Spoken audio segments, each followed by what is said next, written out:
इफिसियों अध्याय 6 उसका 10वां वचन। इसलिए प्रभु में और उसकी शक्ति के प्रभाव में बलवंत बनो। दूसरा तिमोथियस अध्याय 1 उसका 7वां वचन। क्योंकि प्रभु ने हमें भय की नहीं पर सामर्थ और प्रेम और संयम की आत्मा दी है। फिलिपियों अध्याय 4 उसका 13वां वचन। जो मुझे सामर्थ्य देता है उसमें मैं सब कुछ कर सकता हूं। पहला कुरिन्थियों अध्याय 4 उसका 20वां वचन। क्योंकि परमेश्वर का राज्य बातों में नहीं परंतु सामर्थ्य में है। इफिसियों अध्याय 3 उसका 20वां वचन। अब जो ऐसा सामर्थी है कि हमारी विनती और समझ से कहीं अधिक काम कर सकता है, उस सामर्थ्य के अनुसार जो हम में कार्य करता है, कलीसिया में और मसीह यीशु में उसकी महिमा पीढ़ी से पीढ़ी तक युगानुयुग होती रहे।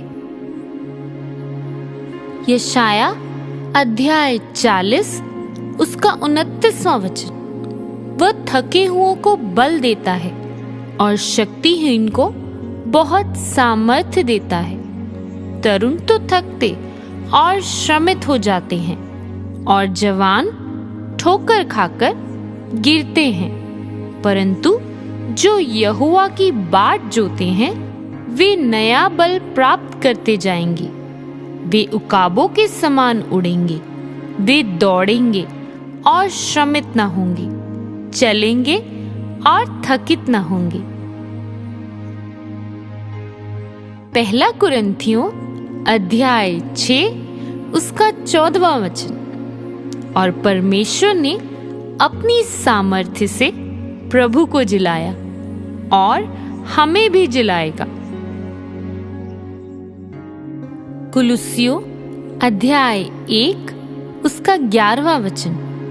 और उसकी महिमा की शक्ति के अनुसार सब प्रकार की सामर्थ्य से बलवंत हो जाओ, यहाँ तक कि आनंद के साथ हर प्रकार से धीरज और सहनशीलता दिखा सको। इफिसियों अध्याय 3 उसका 16वां वचन। कि वह अपनी महिमा के धन के अनुसार तुम्हें ये दान दे कि तुम उसके आत्मा से अपने भीतरी मनुष्यत्व में सामर्थ पाकर बलवंत होते जाओ। रोमियो अध्याय 15 उसका 13वां वचन। परमेश्वर जो आशा का दाता है तुम्हें विश्वास करने में सब प्रकार के आनंद और शांति से परिपूर्ण करे, कि पवित्र आत्मा की सामर्थ्य से तुम्हारी आशा बढ़ती जाए। भजन संहिता अध्याय 18 उसका 32वां वचन। यह वही परमेश्वर है जो सामर्थ्य से मेरा कटिबंध बांधता है और मेरे मार्ग को सिद्ध करता है। भजन संहिता अध्याय 84 उसका 5वां वचन।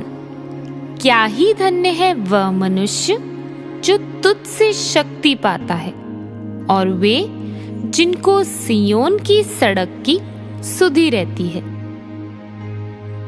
पहला यूहन्ना अध्याय 4 उसका 4वां वचन। हे प्रिय बालकों, तुम परमेश्वर के हो और उन आत्माओं पर जय पाई है, क्योंकि जो तुम में है वह उससे जो संसार में है बड़ा है। दूसरा कुरिन्थियों अध्याय 10 उसका 4वां वचन। क्योंकि हमारी लड़ाई के हथियार शारीरिक नहीं पर गढ़ों को ढा देने के लिए परमेश्वर के द्वारा सामर्थी हैं। दूसरा कुरिन्थियों अध्याय 12 उसका 9वां और 10वां वचन। और उसने मुझसे कहा, मेरा अनुग्रह तेरे लिए बहुत है, क्योंकि मेरी सामर्थ्य निर्बलता में सिद्ध होती है। इसलिए मैं बड़े आनंद से अपनी निर्बलताओं पर घमंड करूंगा, कि मसीह की सामर्थ्य मुझ पर छाया करती रहे। इस कारण मैं मसीह के लिए निर्बलताओं और निंदाओं में और दरिद्रता में और उपद्रवों में और संकटों में प्रसन्न हूँ, क्योंकि जब मैं निर्बल होता हूँ तभी बलवंत होता हूँ।